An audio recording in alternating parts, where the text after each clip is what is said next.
Since the MTF conference last week, we have seen a doubling of the number of daily cases, with 450 new cases reported yesterday. While we expected an increase in the number of cases every day when we open up, the sharp rate of increase is worrying. Although our vaccination rate has now surpassed that of many countries and is one of the highest in the world, we want to be sure that the number of cases do not suddenly spike, which can lead to more serious cases and which will in turn overwhelm our healthcare system.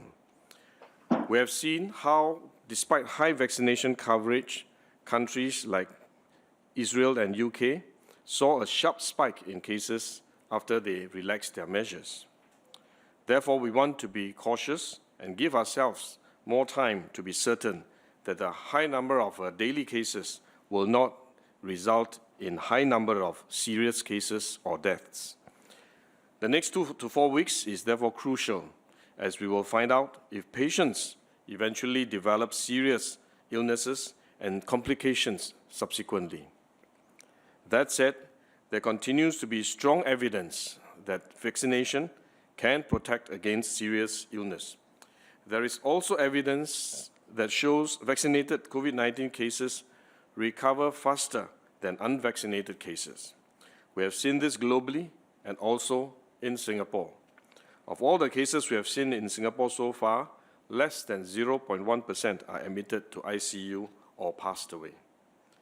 Bearing in mind the protection that vaccination provides, we will continue to push for higher vaccine coverage amongst those who have yet to do so and speed up the rollout of booster shots for those who are eligible. As of 9th of September, 81% of our population has received 2 doses of COVID-19 vaccines. For those who have loved ones who are not vaccinated yet, please reach out to them and encourage them to get vaccinated. For those who are eligible for a booster shot, please do so when you receive your notification. We understand that the rapid increase in infection numbers have created some concern and anxiety among our people. Therefore, we announced some measures earlier this week to attempt to slow down the increase and prevent our healthcare capacity from being overwhelmed. Since then, there have also been questions on whether government is going back on our plan to reopen despite our high vaccination rates. While I understand that many would prefer a straighter road to COVID-19 resilience, we have said before that we must expect some twists and turns along the way, given the unpredictability of the virus. So we need to be prepared to adjust our plans as we go along. Singapore has done well so far. We have one of the highest vaccination coverage in the world, with one of the lowest death rates. This is almost unseen globally and the result of the trust between the people and the government. As we enter more uncharted waters in the coming days, we will need to step up testing, as we announced earlier, and make it a key part of our strategy in our journey towards COVID resilience. Testing will help us detect cases early and minimize the risk of further transmissions. This is especially important to avoid spikes in number of cases. This is also important for businesses, as infections that are caught early are less likely to see large clusters, which will in turn create severe disruptions to businesses' operations. We will also expand the home recovery pilot to allow more vaccinated COVID-19 cases to recover at home and reduce the quarantine period from 14 days to 10 days. Minister Ong will elaborate on this, on the details later. I would like to thank everyone for your support that you have given us. We are aware that many of you are watching the situation closely. While some would like a quicker reopening of our society and community, there are others who are also concerned about the impact of the rising number of cases and the impact on the public health situation. We take the views of both groups seriously as we take the necessary steps towards building a COVID-resilient state. We are therefore using the next few weeks to give us time to monitor the number of serious cases, ramp up our testing capacity, and continue to increase our vaccination coverage. This will allow us to move forward with more confidence in time to come. I want to thank you, and I will now invite DMS to talk about the Delta variants as well as give an update on the situation. Thank you very much, Minister. As of the 9th of September 2021, 664 cases were warded in our hospitals, of which 26 cases of serious illness required oxygen supplementation in our general wards, and 7 patients were in critical condition in our ICUs. Over the last 28 days, amongst the infected cases, the percentage of the unvaccinated who became severely ill or died was 5.2%, while that of fully vaccinated was 0.8%.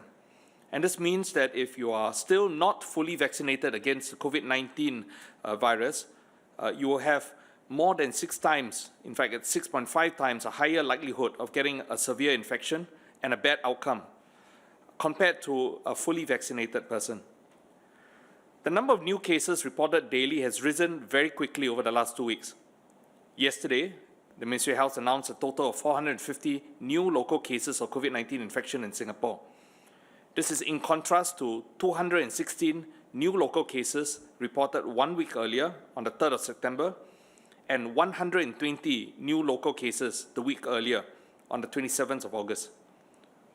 This doubling of new local cases weekly reflects an ongoing community spread of COVID-19 that has taken place as we lightened the community restrictions after our phase 2 heightened alert phase, and has allowed more social interactions then to take place.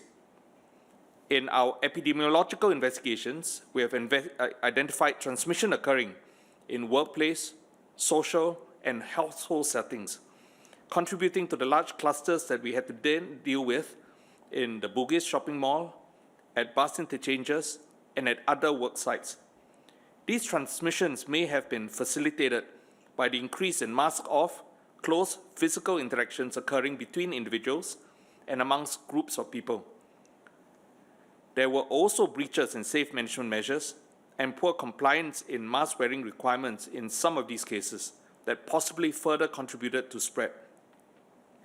The phylogenetic tests that were successfully performed on the cases to date have shown the Delta variant to be currently the dominant COVID-19 virus causing infections in our community.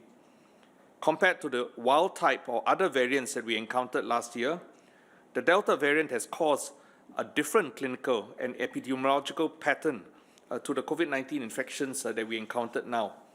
And this is driving the present rapid rise in infections. So what do we know about the Delta virus variant as it applies to us? First, the Delta virus is highly infectious and transmissible compared to other virus variants that we have encountered in the last 20 months. We've seen a number of super spreading events arise this year related just to the Delta variant, with multiple generations of spread across different geographic settings. This includes the Jurong Fisheries Port cluster, with further spread taking place through fishmongers and other stall holders and operators who shuttle back and forth between the port and wet markets across the island. Beyond these fish stall operators, further spread had taken place to other stall operators and the market, and even cleaners, patrons to the affected stalls, and then subsequently to household members.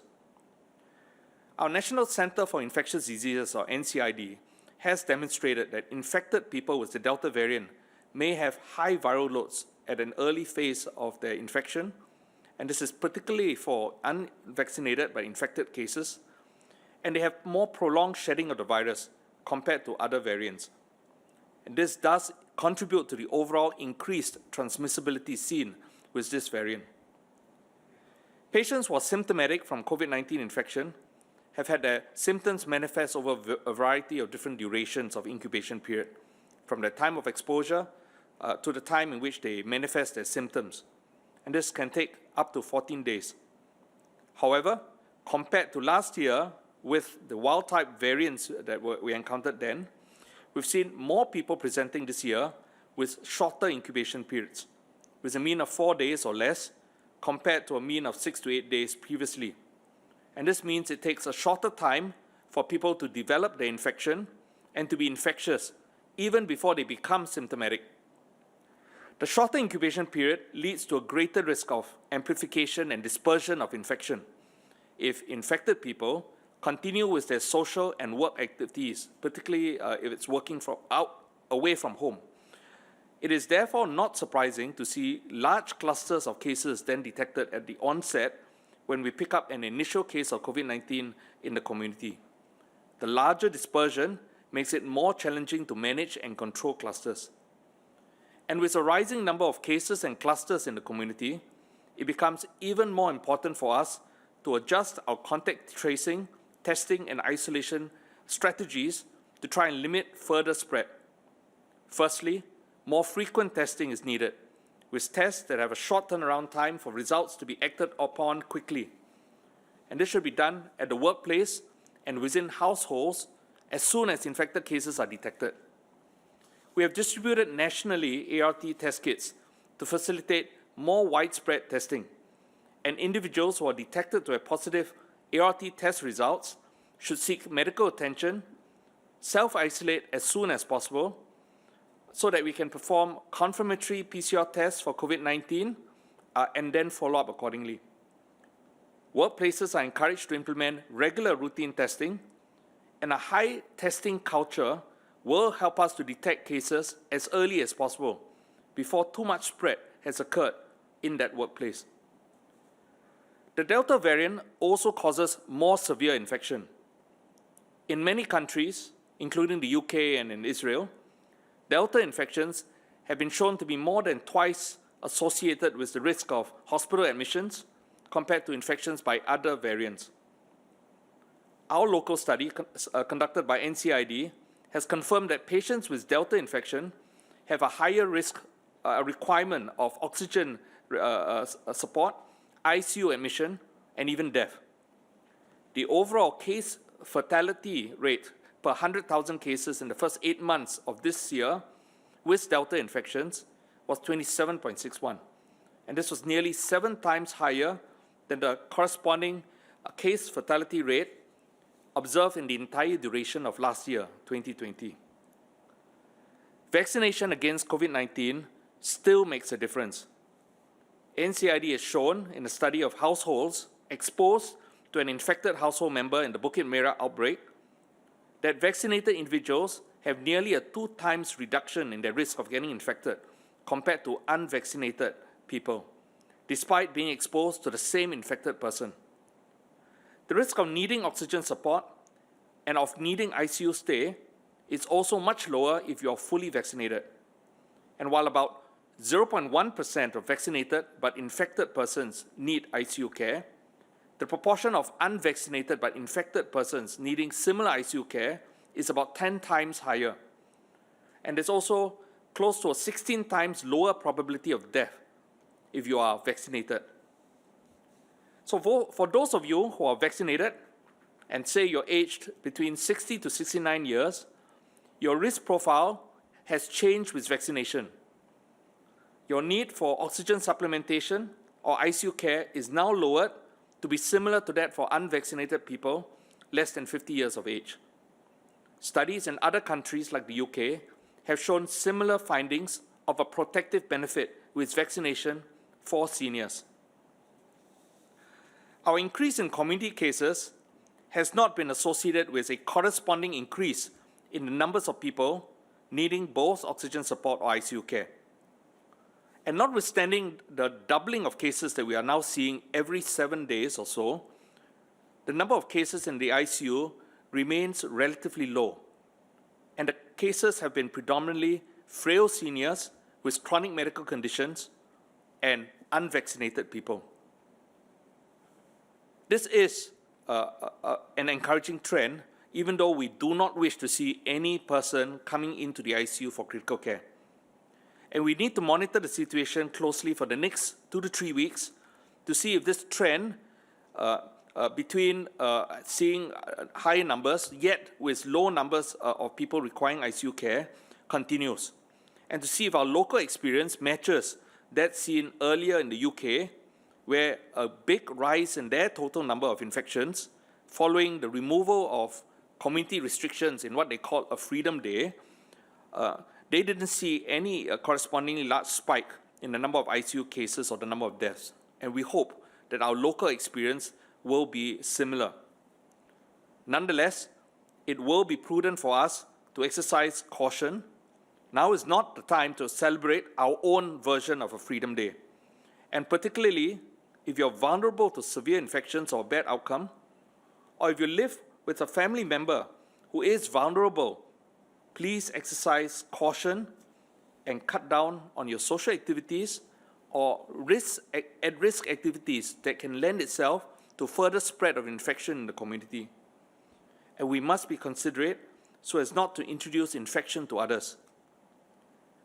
This call not to be complacent is important because we need to ensure that we always have sufficient resources to treat those who are severely infected and who have a need for the limited and precious resources we have in our hospitals.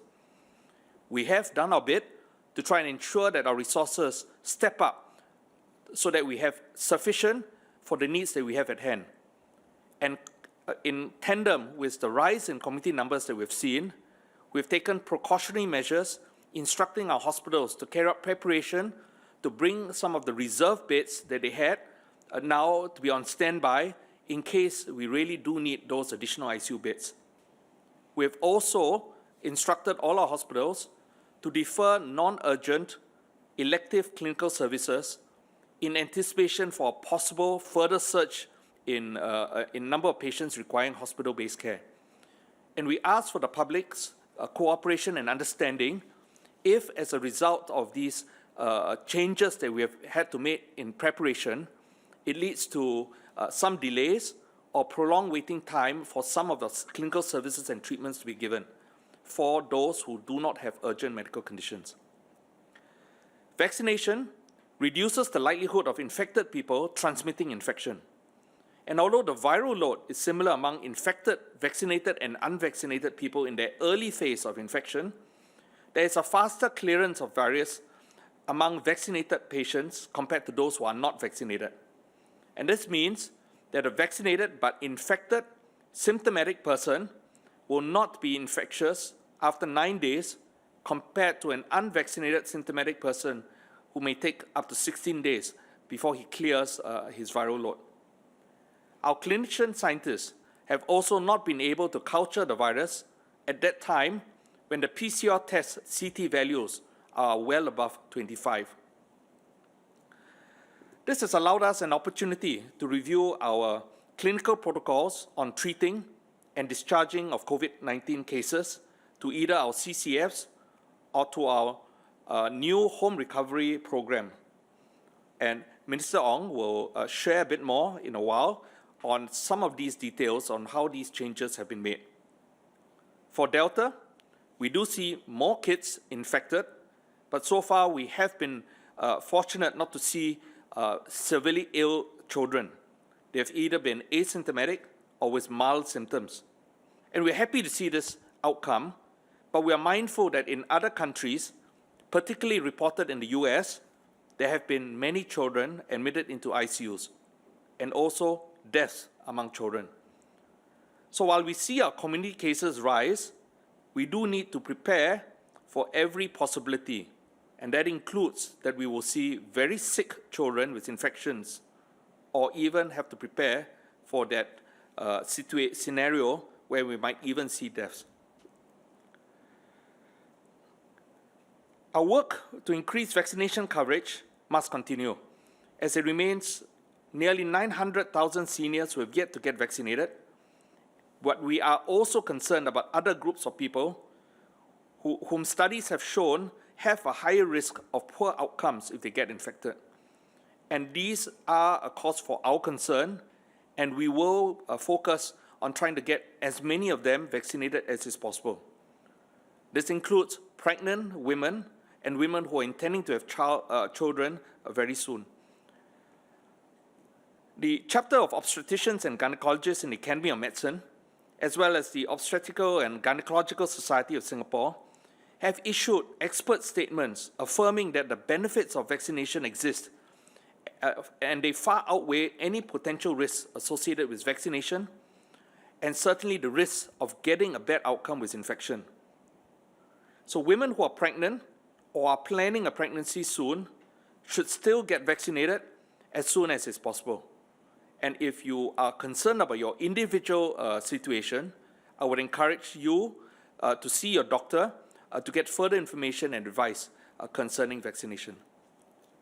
I'll now hand the time over to Mr. Ong, who will share further about our healthcare strategies to support our transition to becoming a COVID-resilient nation.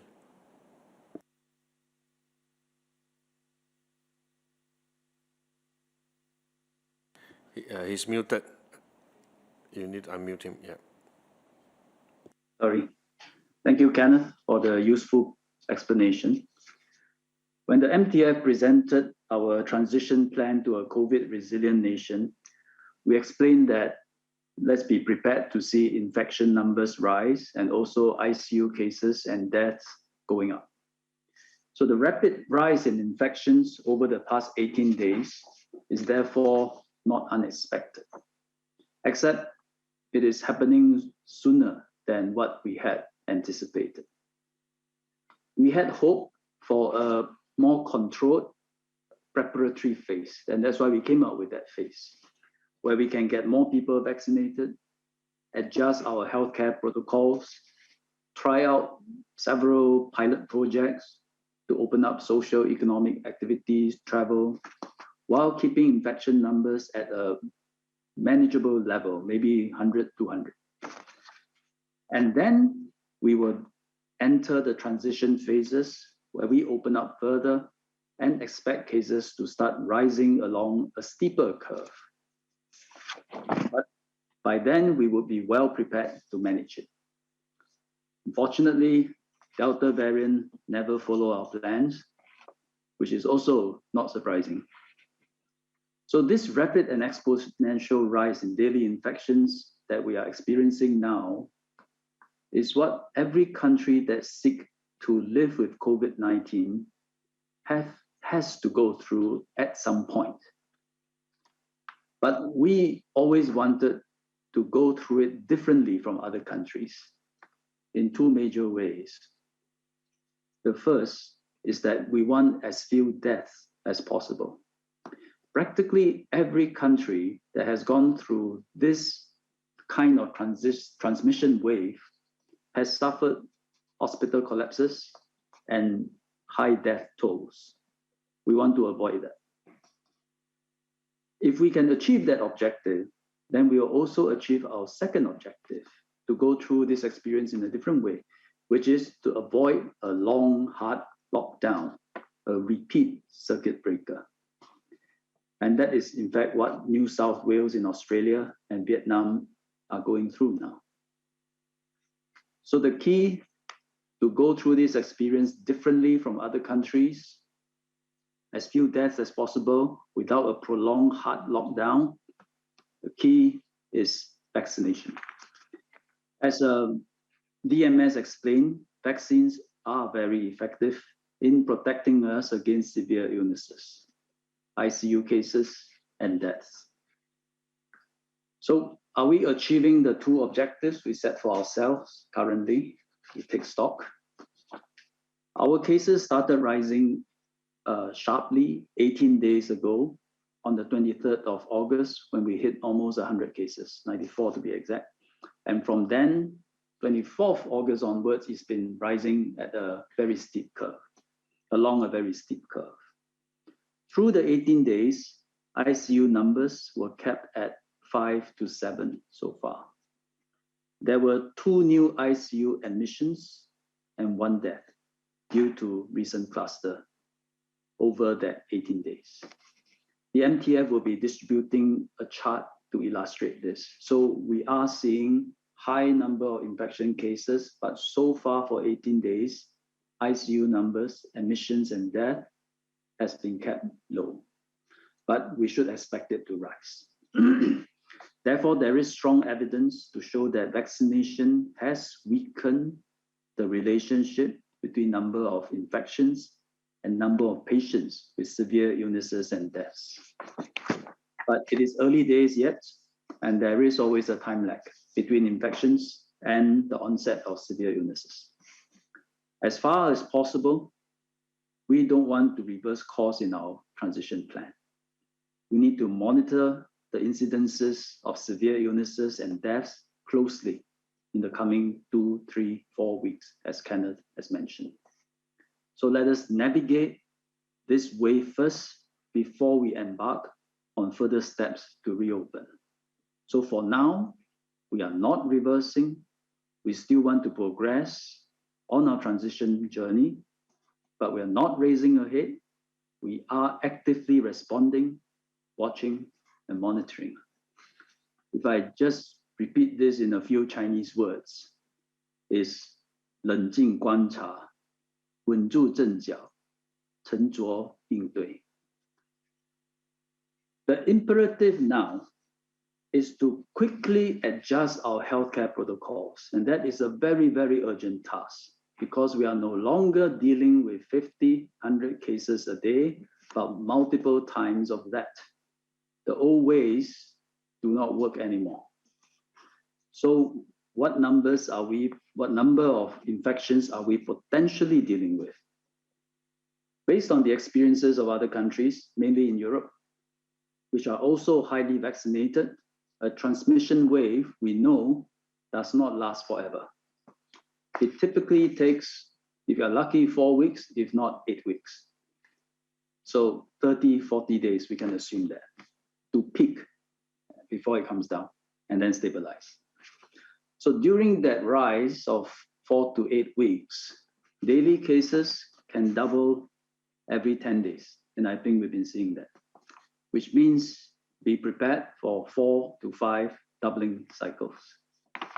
So we are 18 days into the wave, as I mentioned earlier, starting 23rd of August, and it has doubled twice, and it's on its way to the third doubling cycle, which is why we saw 100 on 23rd of August, and 3rd September, it became 200, and then it crosses 400, and now it is in the process of doubling from 400 to 800. And beyond that, if we think about in terms of 5 doubling cycles, there's 2 more to go, meaning daily cases may double, then from 800 to 1,006, and then 1,006 to 3,002, hitting a peak before starting to come down and stabilize. So what I have just said is what is possible, having observed what happens in other countries.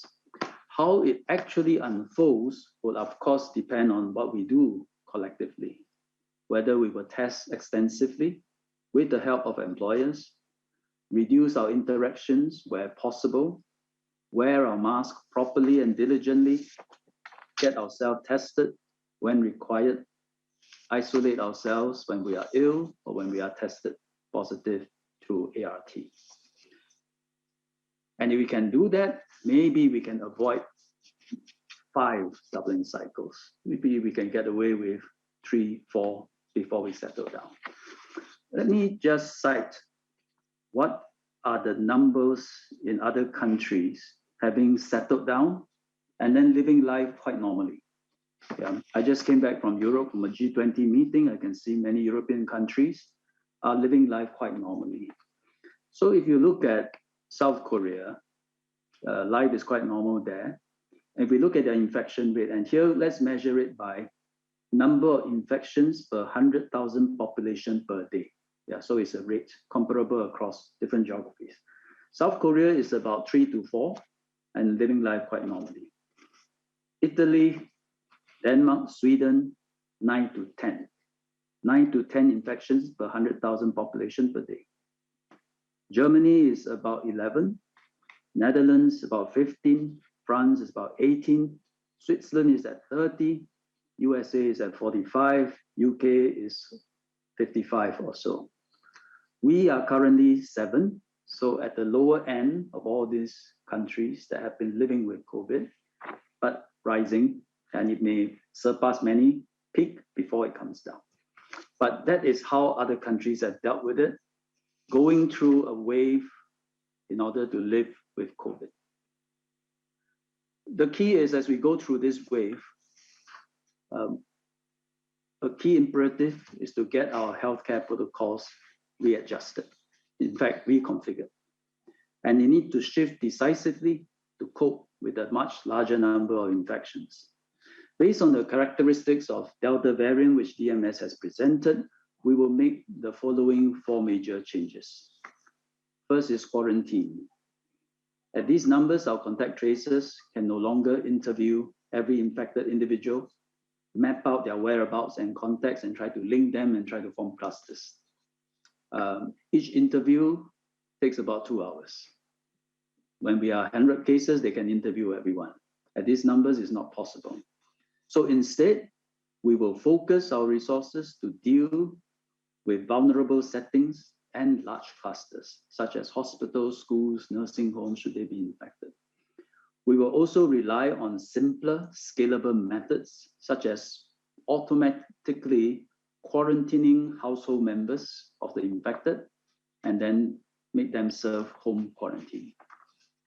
We will also generate a list of close contacts using trace together data.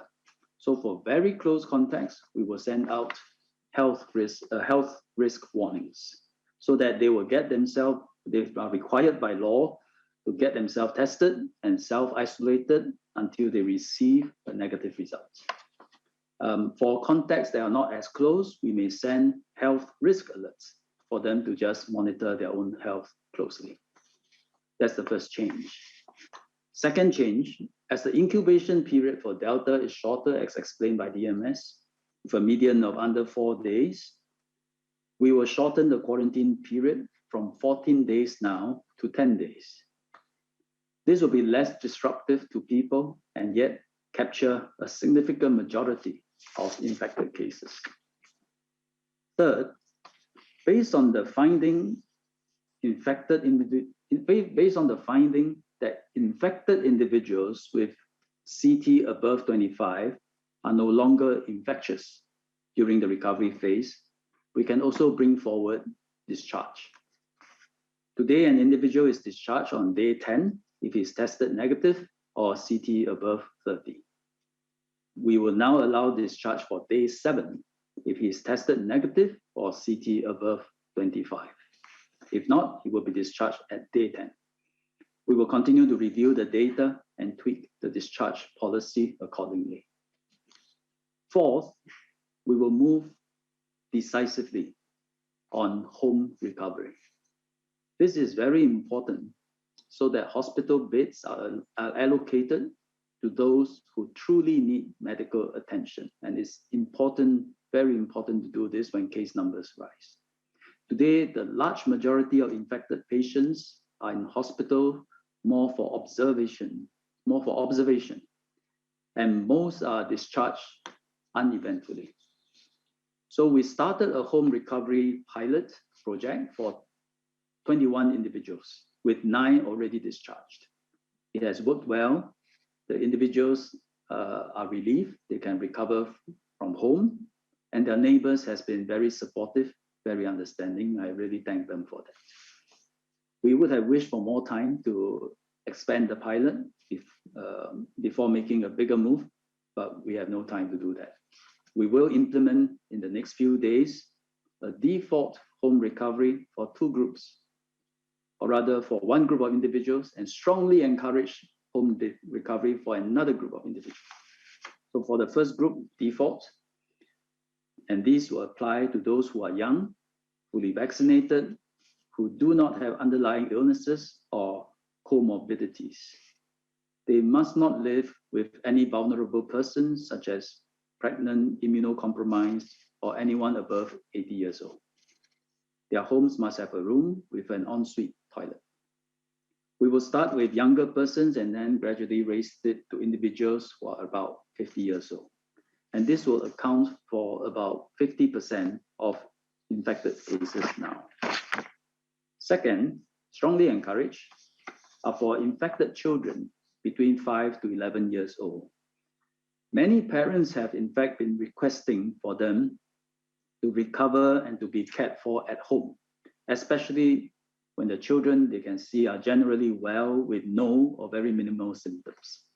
But our hospitals have been cautious and have been admitting these children to the ward. So we will change this policy and encourage parents to bring children infected with COVID-19 home for recovery. At the same time, we will ramp up our community care facilities, isolation beds, and ICU beds. With all these changes, we can handle about 1,000 infections a day. And we have drawn plans to make further changes to the protocols and ramp up more facilities to handle beyond 1,000 cases a day, which we are likely to, I think. I should point out that the protocols I just described are similar to those practiced in US, UK, Europe, and also Japan. Their starting point is influenza protocols. Our starting point is SARS protocols. But in terms of severity and transmissibility, COVID-19 is somewhere between SARS and influenza. And so we find our practices converging over time as we learn about dealing with COVID-19. Now, boosters and vaccinations. While we have a very high vaccination coverage, we will continue to administer vaccines. Our mobile and home vaccination teams, including many volunteer nurses and doctors, continue to work hard to get our vulnerable seniors vaccinated. We have announced the start of a booster program. Our specialist outpatient centers will offer booster vaccinations to fully vaccinated immunocompromised persons from 15 September 2021. In addition, there are about 900,000 seniors aged 60 and above eligible for booster shots. From 14 September 2021, we will be sending out some 200,000 SMSs to those who took their second shots in March this year or earlier to make an appointment for their booster shots. And the booster shots can either be Pfizer or Moderna vaccines, as recommended by the EC19V. MOH recommends that you take the shots, so please come forward when you receive the SMSs. We will also begin administering the third shots to seniors aged 60 and above in nursing homes around the same time.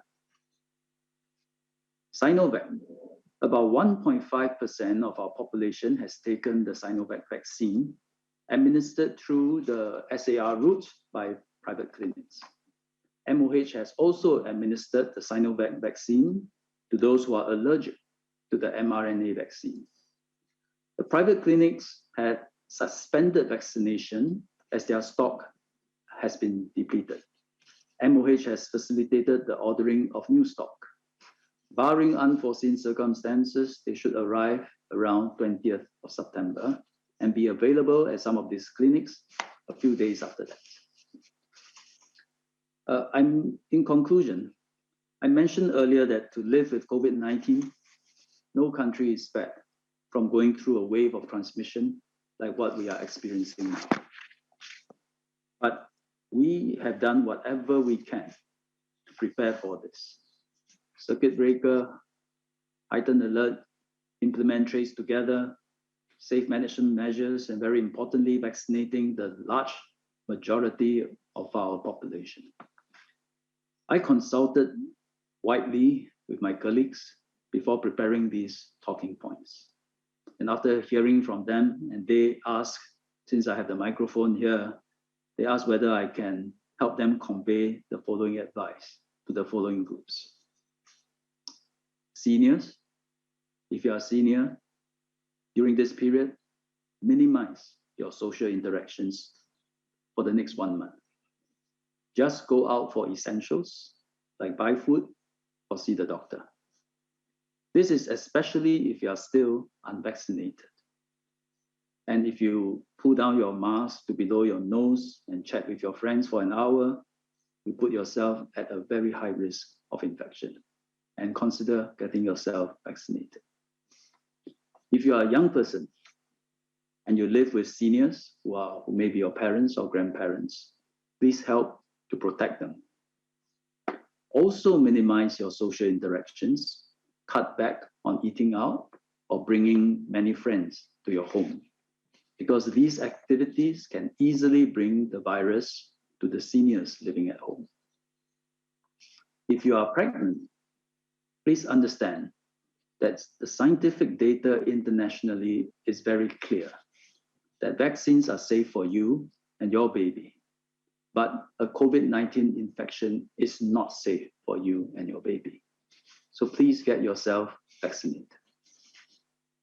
And if you are someone who are somehow still not vaccinated or have been persuading your parents, grandparents, or pregnant wife not to get vaccinated, it is perhaps time to reconsider. The risk between vaccinating and not vaccinating has significantly shifted.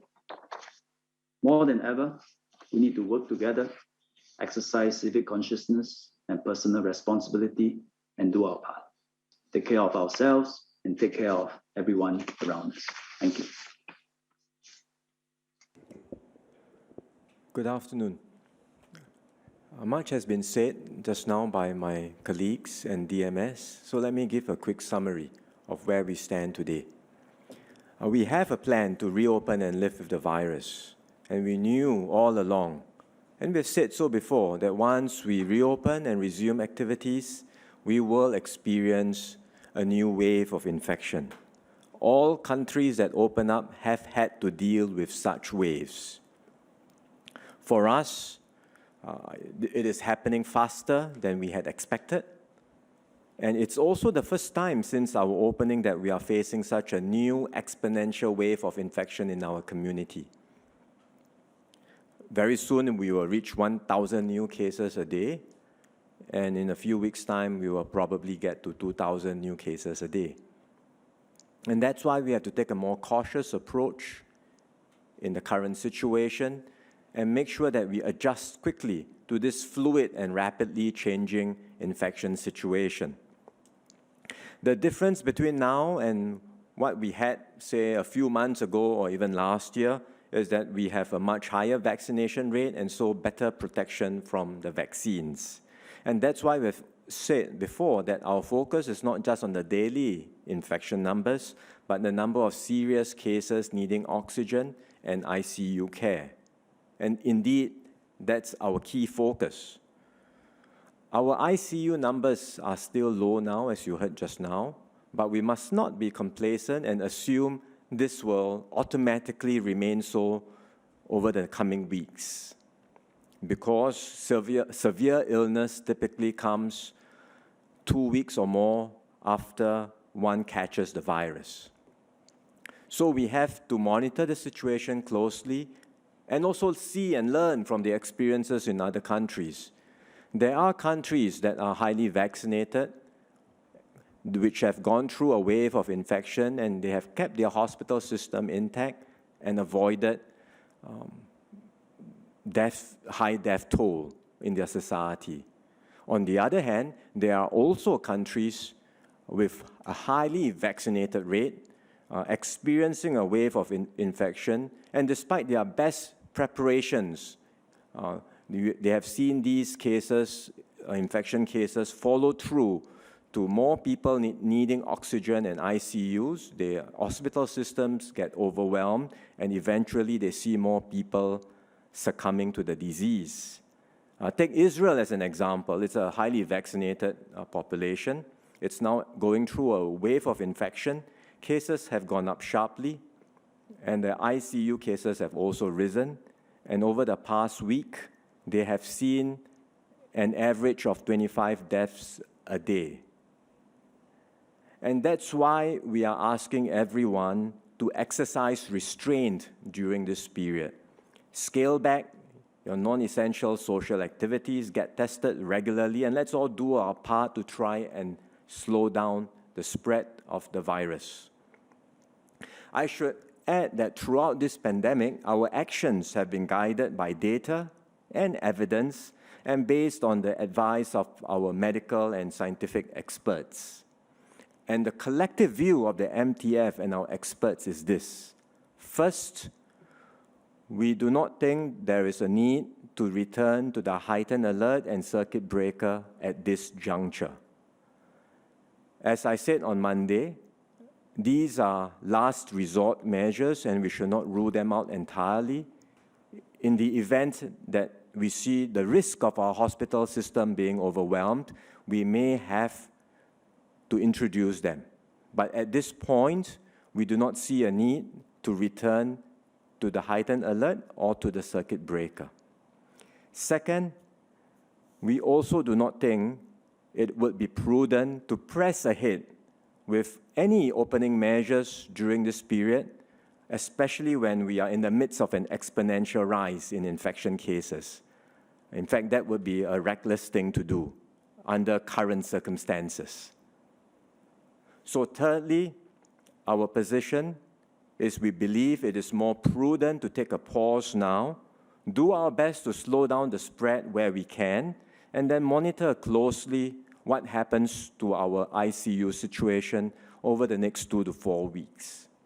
And meanwhile, we continue to take several important measures. First, as you heard just now, adjusting our healthcare protocols to cope with the surge in cases, to ensure we have sufficient capacity in our hospitals to take care of all the serious cases that may emerge in the coming days and weeks. Second, for all of us to do our part to exercise restraint and moderation and scale back on our non-essential social activities, especially for our seniors and for those who are living with seniors. Third, step up regular widespread testing with distributed test kits to every household. We are in the midst of distributing them, and we will be starting that process for employers as well. So let's all get into the habit of being tested regularly. It's a very effective way of detecting cases quickly so that we can slow down the spread of transmission in the community.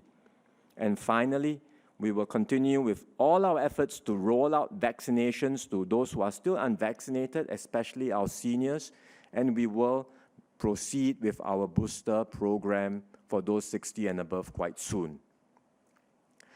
We know that this is an uncertain and difficult time for all of us, but as we have done over the past 20 months, tackling and fighting this virus, we will be able to overcome this wave of infection by continuing to work together and stand together. Thank you. Sorry, can I just take a couple of minutes to repeat what I said just now in Chinese? Not the whole thing, just a couple of things. 我为了准备今天的讲话要点，听取了很多专家和医生的观点，他们要我向几个群体提供以下的一些重要建议。第一，如果您是年长者，尽可能在接下来的1个月里，减少您的社交接触，有必要时才出门，比如去买东西或者去看医生。如果您还没有接种，就更应该减少外出。如果您出门和朋友聊天聊上1个小时，口罩没戴好，没有遮到鼻子，你被感染的风险就非常大。如果您是第二呢？如果您是比较年轻的人，但是你同住的父母或祖父祖母都是年长者，那也请你帮忙保护他们。所以你也尽量减少社交接触，减少在外用餐，也不要带太多朋友回家。这些都是很有可能能够把病毒带回家，感染家里的年长者。第三，如果你正在怀孕，应该明白的是，科学数据很清楚地显示，接种疫苗对你和你的胎儿都是安全的，但是感染冠病是不安全的，所以希望你尽快去接种。第四呢，如果你到现在还没有接种，甚至可能游说父母亲、祖父祖母或者怀孕的妻子不要去接种，现在是时候重新考虑了，赶快去接种，因为被感染的风险很明显的提高了。我们到了这个阶段，比起以前更更需要大家一起努力合作，有公民意识，负起个人的责任，保护自己，也要保护我们身边的每一个人。谢谢。Thank you. We will now invite questions from the media. Thank you, Minister and DMS. Dear members of the media, please note that all press materials and panelist remarks are strictly embargoed until the end of the press conference. We will be announcing the exact time later for the embargo to be lifted. Please look out for the final version of the press materials, which the Ministry of Health will issue after the embargo lifts. We will now begin the Q&A segment. Please remember to use the raise hand function on Zoom if you would like to ask a question. A reminder to keep to one question only. Please also keep your questions short and sharp, as we have limited time for this Q&A segment. If you are called upon, you will be prompted to unmute yourself. Please do so accordingly. May we have the first question from Timothy of the Straits Times, please? Thank you, ministers and DMS. Now, I understand that the situation is evolving and we're being cautious, but I think some people are quite upset because it feels like we worked hard and hit the 80% rate, but are now being told to cut down on social activities, and there are people complaining of shifting goalposts. So could we please find out what specific number, for instance, less than 30 severe cases for 2 weeks, the task force is now looking at before deciding whether to loosen or tighten restrictions, so the members of the public can have some hope or something to work towards? Thank you. Thanks, Timothy. We understand the concerns of this group who would like some clarity on the way forward. At the same time, we have also heard equally vocal concerns expressed about the number of cases we have now and the desire to tighten up further. So as I said, we hear all these views. We are monitoring the situation very carefully, and we will continue to consult our experts on the best way forward. We believe at this juncture, the best thing to do is to take a pause and monitor our hospital and ICU situation to make sure that they are not overwhelmed. It will take about 2 to 4 weeks because of the time lag between catching the virus and the onset of severe illness. Our key aim is to make sure that the hospital and ICU are not overwhelmed. And so we have to not only watch the numbers, which is something you asked about, but also the trajectory. Because the number may be 50 or whatever it is in a few weeks' time, but if the trajectory is going up sharply, then it is a warning sign that in the coming weeks, we may see many more ICU cases. So it is very hard to give one specific indicator because we really have to watch for the overall situation and where the trends are, and not just the level, but where the trajectory and where the trends are. But that's something we are monitoring closely. We will continue to provide timely updates to everyone so that people get a sense of our latest thinking. And if indeed the ICU situation remains stable over the next few weeks, then at some point we will be able to get back on track with our reopening plans. Just a couple of supplementary points. I think the great majority of Singaporeans, or great majority of people living here are not demanding that they must, be totally free to engage in social economic activities. Where required, in fact, I think our population has demonstrated a very high degree of cooperation, taking a bit of personal restraint in order for the entire situation to turn better. And I think that has been the case so far. What I think people do want is a clear plan going forward. Yeah. And I think we'll explain that right now. Imperative is to change the healthcare protocol so that we can cope with it and then observe. And next 2-3 weeks is critical. We need to observe. Just on ICU, I mentioned before that we can stand up to a max of 1,000 ICUs. But really, we don't want to go anywhere near that because to reach there, you seriously degrade hospital services. Yeah, right now we can probably stand up to a couple 100, 300 maybe, and able to cope with that level. So this is the kind of cap that we are working on for the time being. As Minister Lawrence said, it's very hard. I think there is a desire to see what is the criteria crossing of which we know something will change. It's hard to pinpoint that level. We do need to look at the trajectory. It's more important. And if the trajectory doesn't look good, we have to do something. If it's well within what we can sustain, then I think there's no need to throttle back. So next 2-3 weeks, let's observe, is critical. Thank you, ministers. Can we have the next question from Zipeng of Jiaobao? Hi, good afternoon, ministers and DMS. In yesterday's MOH press release, one of the new active clusters being closely monitored by MOH is the Huli Impacts, which is a distributor for fresh produce. May we know if it is linked to the wholesale vegetable night market at Toa Payoh East, which has voluntarily closed for 2 weeks after several cases were detected there? And could this potentially expand into another large cluster involving market vendors, like what happened to the Jurong Fishery Park cluster? Thank you. Thank you very much for the question. We are continuing to look very closely at this particular cluster. This emerged yesterday, and we are still in the midst of epidemiological investigations at this point in time. So activity to identify close contacts, quarantine them, test them is still ongoing. We have not been able to identify any definite links with other clusters, other places, including the wholesale sort of situation that was also reported in the newspapers today, or other markets, but we are mindful of always that possibility, and we'll be looking at the phylogenetic test results later on to determine whether there is indeed a link with any other cluster existing currently in Singapore. We will be working closely with the sector lead, which is SFA, the food agency, on the requisite measures to ensure that safe management measures are taken in this particular setting and complied with, and we will work with them very closely to ensure that the food supply is not disrupted as a result of these clusters. Thank you, DMS. Can we have the next question from Jun Sen of Today?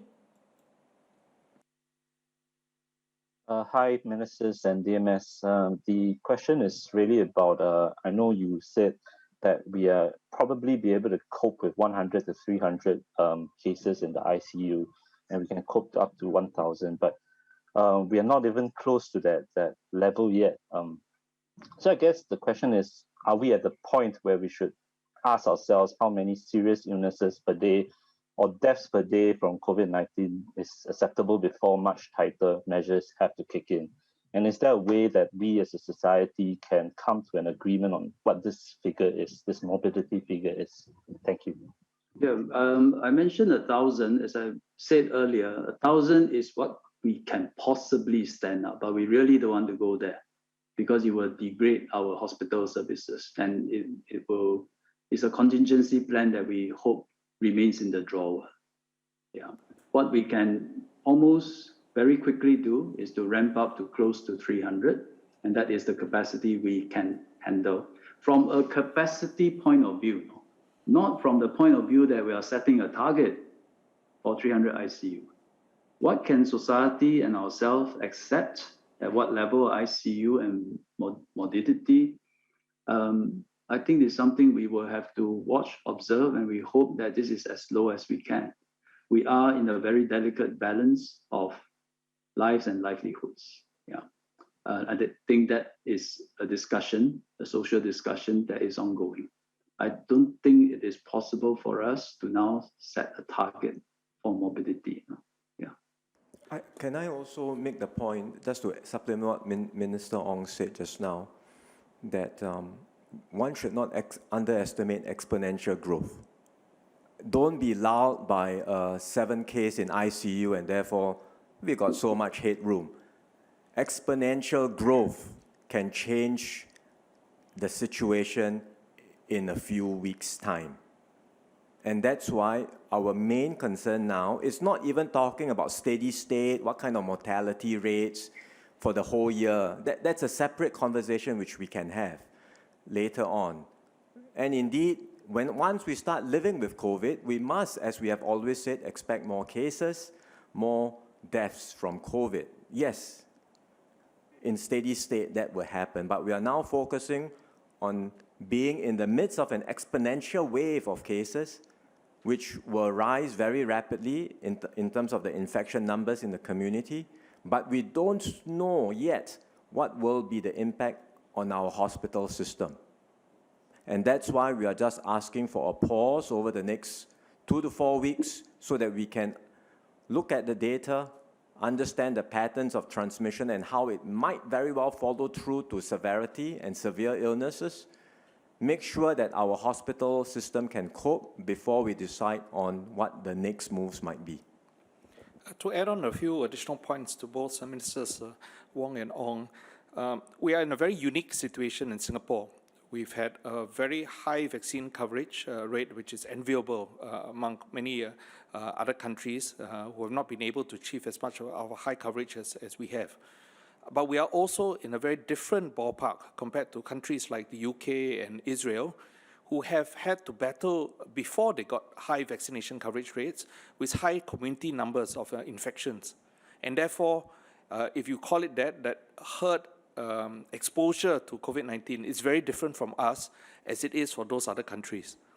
And because there are very few countries before us who have taken the steps that we have taken, there are very few precedents that we can look at to give us the confidence of knowing where our trajectory is going.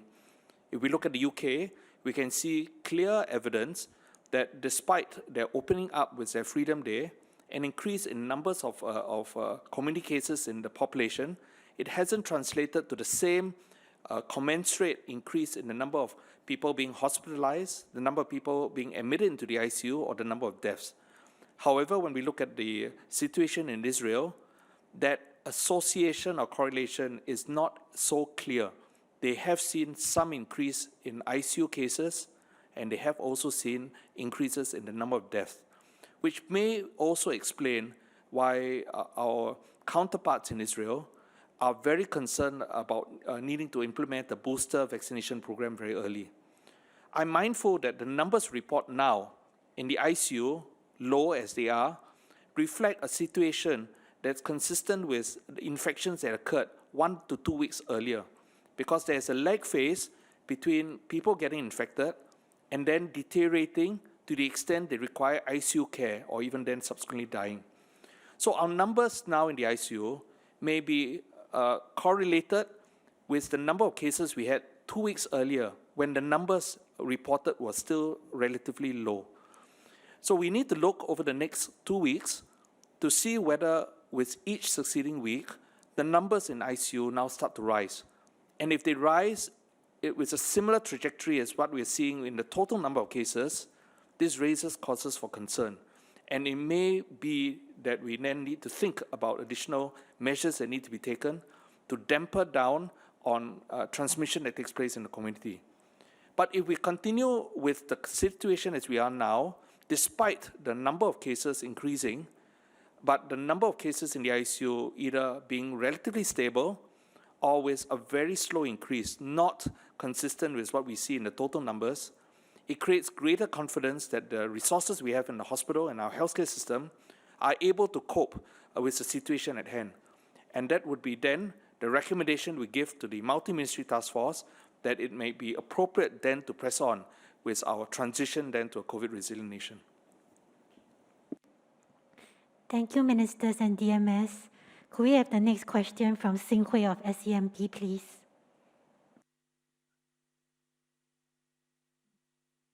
Hello, hi, good afternoon, Ministers.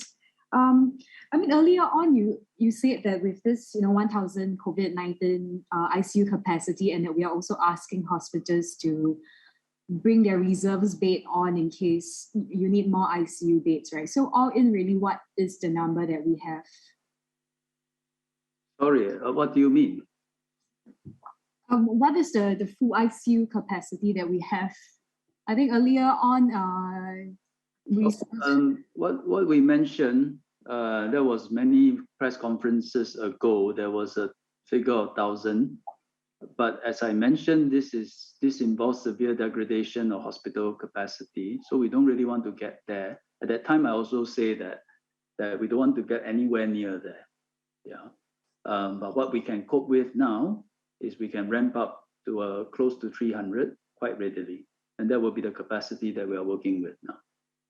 So to clarify, the 1,000 beds will include converting some of the existing beds and deferring some of the electives so that we can then focus our hospital resources to deal with the COVID-19 cases. So the 1,000 beds already included the other hospital beds that will need to be converted. Thank you, Ministers. Can we have the next question from Geraldine of CNA?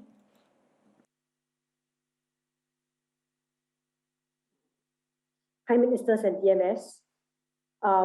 So I'd like to ask, earlier in the press conference, it was mentioned that we will be prioritizing contact tracing resources, which means that not all cases will be interviewed given the time that it takes. Is there a concern that it might take longer to detect and ring-fence cases if, for example, the new variant that's been detected that is known or considered to be more contagious and resistant to vaccination is somehow makes its way into Singapore? Thank you very much for the question, Geraldine.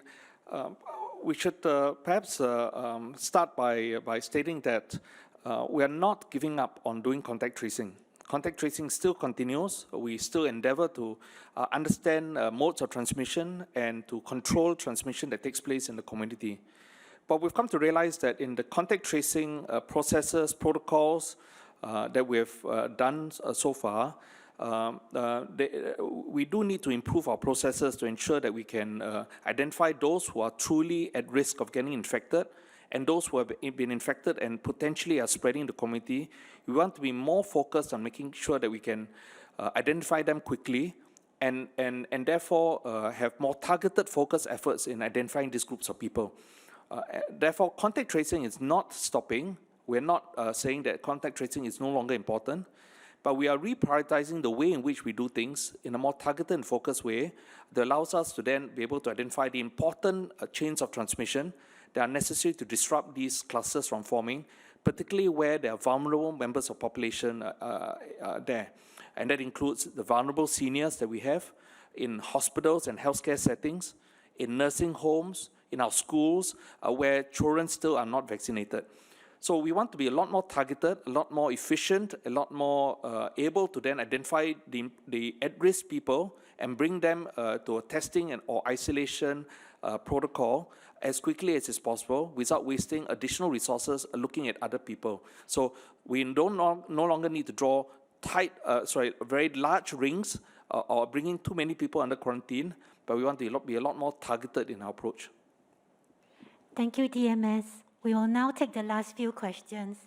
Can we have Su Xuan from Channel 8 News, please? Hello, good afternoon, Minister and DMS. So in September alone, we have more than 100, actually about 200 cases of individuals under 18 years old who are infected. So based on that figures, the majority of this group are below 12 years old, which means they are unvaccinated. So parents are rather concerned. So my question would be, what would be government's next step or what measures will be taken in school setting where most of these children are unvaccinated? Can we also request a Chinese soundbite for this as well? Thank you.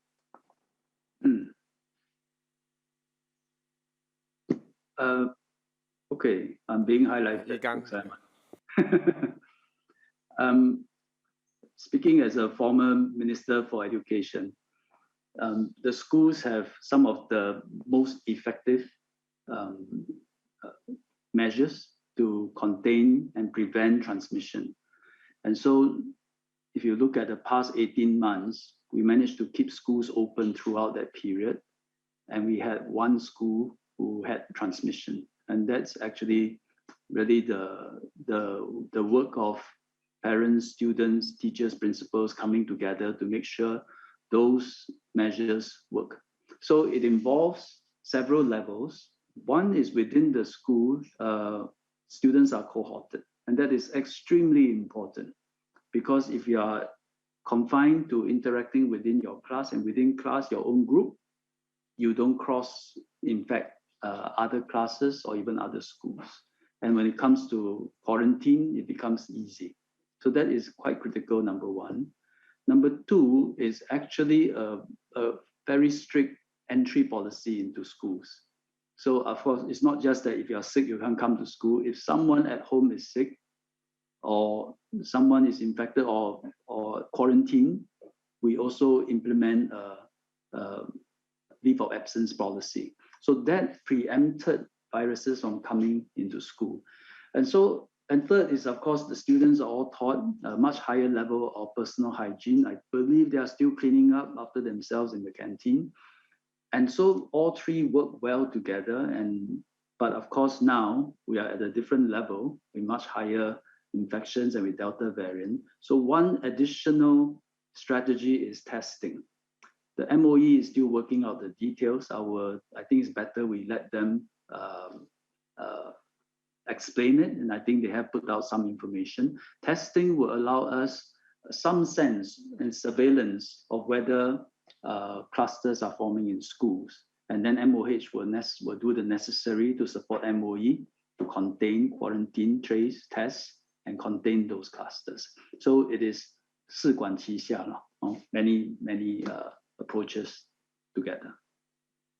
Oh, you wanted Chinese? Sorry. Maybe I should have just, okay. 这过去18个月，学校没有关闭，所以在全世界呢，新加坡在这方面呢，我觉得还很欣慰，学生没有因为冠病的关系而失去他们教育的这个机会。这都是家长、学生、老师、校长大家一起做出来的功劳了。大家一起配合，我们有好几个措施都是相当有效的。第一就是在学校里，学生都是有组成自己的这个社交圈，社交圈不会说跨级别或者跨班级。所以这样的话，如果说有谁被感染的话，这个感染圈就是越来越小，就是最小的可能就是最小的可能。第二就是学生也在学校的教导下培养了比较好的这个个人卫生洗手不动自己的脸，口罩戴好。食堂休息过后，现在还是学生自己会抹桌子，保持干净。保持卫生。第三就是很有效的一点，就是进校的这个措施，安全措施也是很有效。就是说，不只是说一个学生如果生病不能进学校上课，家里有人生病，家里有人被隔离，学生也不能够进学校。这样呢，就防止这个病毒侵入学校。但是现在当然情况不一样，德尔塔病毒传染率比较高，也比现在病例也多了很多，所以我们要有新的措施。这个新的措施就是检测，这个教育部会逐步的公布详情。通过检测，我们就能够更快的能够观察到哪一间学校哪一个班可能会有病毒的感染，然后采取很快的行动。有一点我们也要欣慰的就是过去18个月了，300多个学生300多个小孩被感染了。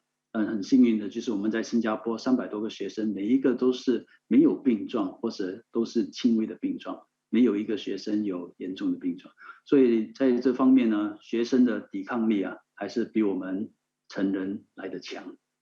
这是我们也是幸运的，但是也不可以松懈。要继续的保持学校的安全。Thank you, Minister. Can we have the next question from Chen Ling of Reuters, please? Hi, Ministers. I would like to clarify on the point on cutting the quarantine days to 10 days. So does that apply to all close contacts of the COVID-19 patients and their family members? And also, does it include those travelers from overseas? Yeah, thank you. Yes, to all the people you mentioned, but not travelers. I think travelers coming from different countries, I think we want to take a while we want to be a bit more cautious and we keep SHN to 14 days.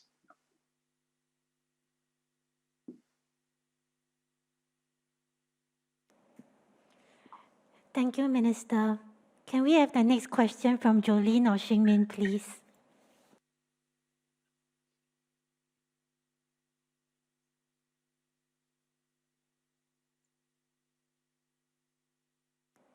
Hello, ministers. Can you hear me? Yes, we can. Okay, sorry. Hello, ministers and DMS. May I just ask regarding the fully impacts cluster, are there any initial indication at all that the virus are transmitted through having meals together, just like the bus interchanges? And also, since the threat of workplace transmission is very real, and there's been a lot of transmission in the workplaces going on already, how do we ensure that workplace gathering doesn't actually happen, because it is in a private setting, which is not that easy to detect? Thank you very much for the question. We are looking at the possibility that spread has occurred in the workplace through mask-off interactions between workers at the workplace itself. Whether it's in the context of having rest periods, whether it's in the context of having meals, or whether or not there were breaches in safe management measures, they were taking off masks while they're at work, is something that needs to be clarified, and investigations are still ongoing.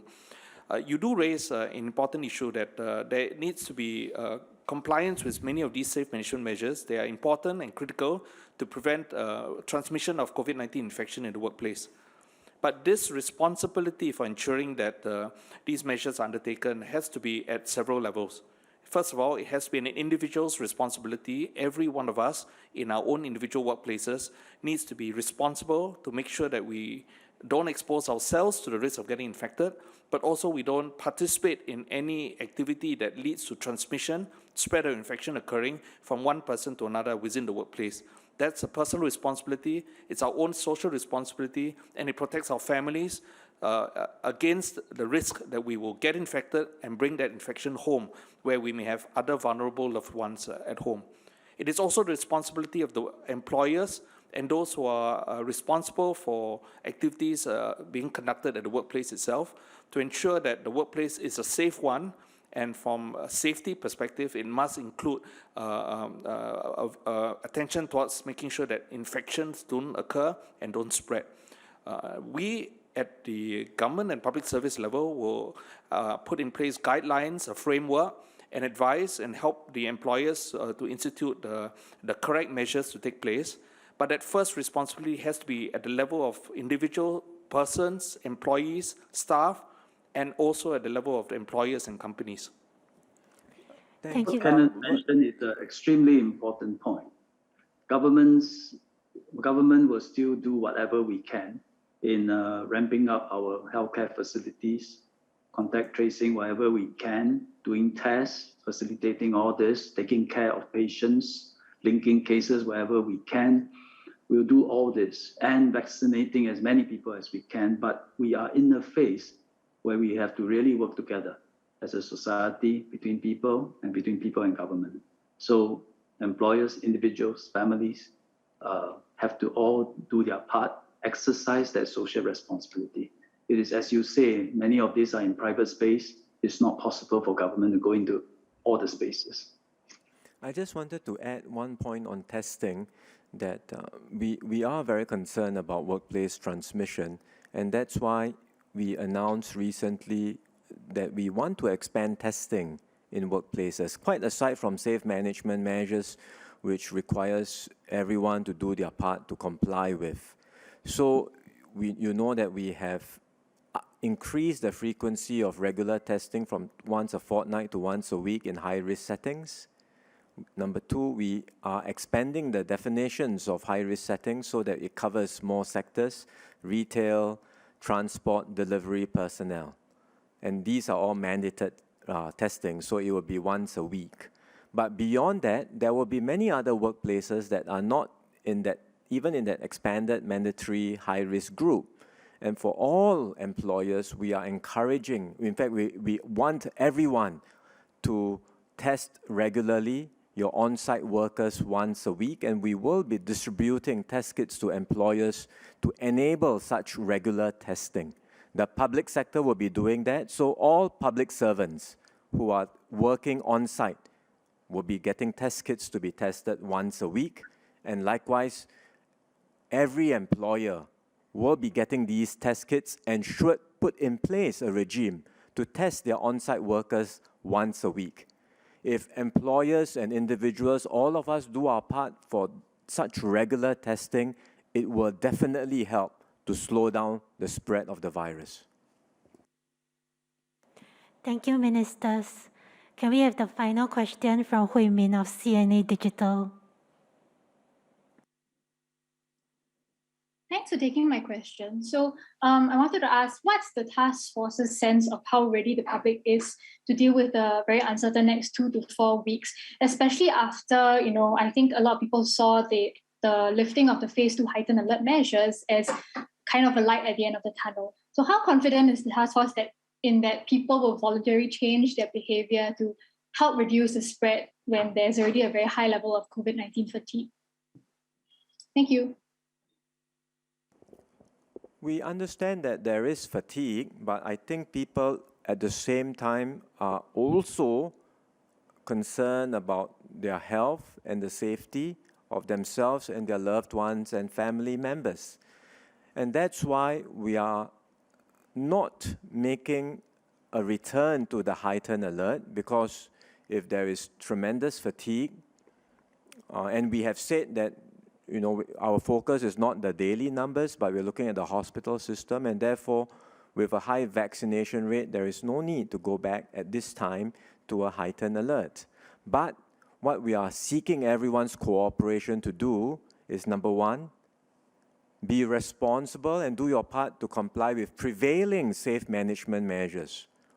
All the sensible precautions, which includes wearing the mask properly, keeping to the group sizes, which are the current rules, and then maintaining safe distance from different groups. Comply with that. And number two, start a new habit of regular pervasive testing, which is what we are now trying to get people used to. And it's really in the interest of all of us to do that.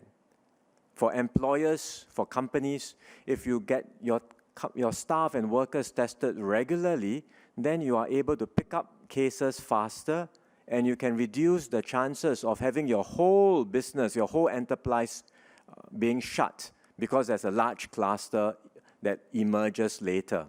And that can be avoided if you have a system of regular testing and you are able to pick up an infected person much faster. Likewise, for individuals, if we all start to test regularly, then we know if we are inadvertently, we may be asymptomatic carriers. And before we visit our parents, before we visit loved ones, before we go out to interact with others, if we know that we have we happen to be carrying the virus, then we self-isolate and we avoid spreading the virus to our family members. So really, it's in all our interests to start this new habit of being tested regularly. And we call on everyone. Number one, comply with safe management measures. Number two, get tested regularly. And if we do both of these things well, we will be able to try and slow down the spread of the virus and get through this wave of infection with as low a death rate as possible. Maybe one short point just to supplement. On the government's part, we must have a clear plan and explain it to people, including being honest when things doesn't go as anticipated, and what are the possibilities. And I think government has to do that. As for the people's part, there will always be different views, different expectations, but at the end of the day, over and over again, the people of Singapore always demonstrate that we will rise to the challenge. Let me maybe round up. I think the MTF does not take the support of Singaporeans for granted. I think we are very appreciative that we have been able to come so far because of the trust between the people and the government, and because of the support that people have for our various measures. Some of the measures can be very difficult and challenging, but they comply with them. So we fully understand sometimes the frustration that we are not able to open up as fast as we would like to. But it's also important to bear in mind of the situation that we are in today, that we are in the midst of a new wave. And over the last couple of weeks, we have seen our number of cases doubling every week. And what is important for us is to keep our eyes on the number of serious cases, ICU cases, and mortality, deaths, and to make sure that they don't rise rapidly. If the number of deaths and ICU cases also double every week, I think in time to come, we will have a problem with our healthcare capacity. If we are able to keep the number of deaths and ICU cases well under control, despite rising number of cases, then we will be able to continue our opening journey more confidently. In the meantime, we do what we can to slow down the doubling of this number of cases so that we have more space to monitor and to adjust our healthcare measures and healthcare system. And we will do some tweaks like making our workplaces safer, increase our testing in our workplaces to allow us to be able to slow down the transmission and give us more space and give us time to monitor whether or not our serious cases and mortality will be under control or it will double. So this is something that we have to continue to monitor. And once we are able to keep the serious cases and mortality under control, I think we will be more confident in opening up further.